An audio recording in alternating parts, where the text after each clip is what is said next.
Chris Bowen, let's switch to your portfolio now. And the future of 9-year-old Iranian orphan Seena. He was orphaned in that shipwreck off Christmas Island last year. He's been in Christmas Island. When will Seena be released from Christmas Island? Can you tell us? Yeah, Seena's coming back to Sydney this week. Fran... Today, tomorrow? In the next couple of days. And the important thing is, Fran, that I wanted to make sure, of course, that all the necessary care had gone into his transfer back to Sydney. This was very, very important, and I don't think anybody could see what Seena had been through and not be moved and not want him in Sydney as soon as possible, as I did. But it was very important we do it properly, that we give him the chance to say goodbye to the friends he'd made on Christmas Island, and also keep him with the family that's been looking after him on Christmas Island. The very strong advice to me was that they shouldn't be split up, and therefore the right thing to do was to do it the way we did. Although I understand, other people watching it on television might have a different view. I think that was important. What I can tell you is that because we've done it that way, it means we've been able to keep Seena with the other two orphans, and I was concerned that Seena, was getting on the television a lot and getting a lot of attention, and that was perfectly appropriate. But there are another two orphans which weren't getting that same amount of attention. They're also being moved to Sydney, and we're making sure that they live in the same street in Sydney so that they can support each other through, keep their relationship up, and as they move through Sydney and move into the community, they can help each other through. Now, obviously, that was a contentious decision you made to send them back, and there was all different views on that. We heard from psychiatrist Louise Newman on this program. But when you say all the necessary care, it was important that all the necessary care be given to Seena to support him with this move. What does that mean when he is relocated to Sydney and set up in Sydney? Will he be living? Who will he be living with? And will he be given other supports like counselling support? What supports are put in place? Absolutely, and this is very important, Fran. He'll be living with the family that looked after him in Christmas Island. That's effectively his aunties and his cousins. They're the people that have been looking after him since the accident. We've placed him, I'm not going to go into details about where he lives for obvious reasons, he deserves some privacy, but he'll be placed in Western Sydney, not too far from his other family, his other uncles, etc., so they can keep in contact.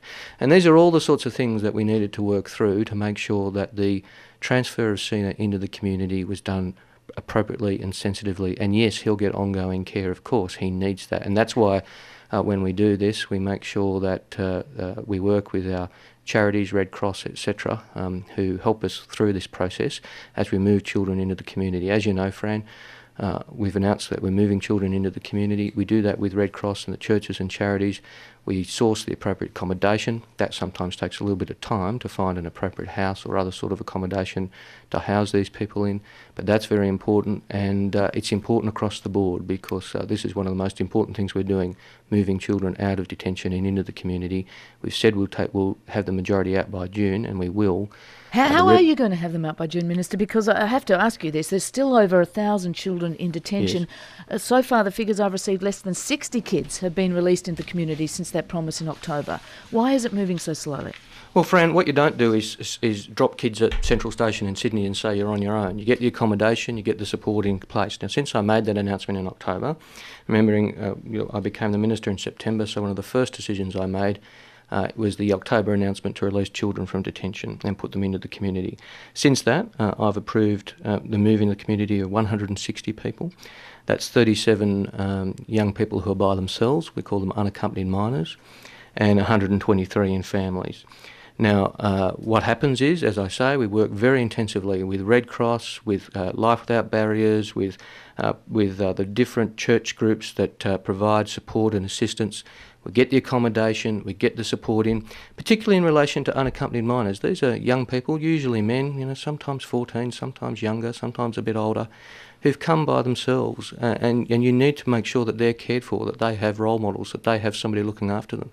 That's what we've been working on since October. So I deliberately said last October we'll have the majority out by June because I knew it was a complex exercise. When I became Minister and said to my department, I want options to move children out of detention. Okay, but there's 1,000 children in detention. Can you guarantee those children will be out of detention, unaccompanied minors and others, by June? We will be meeting my commitment made in October that the majority of children will be out of detention by June. The whole system is moving too slowly at the moment, isn't it, Minister? Immigration officials told Senate estimates this week that 900 asylum seekers have been granted protection but are still being held in detention centres because their security checks haven't been completed by ASIO. What are you doing about that?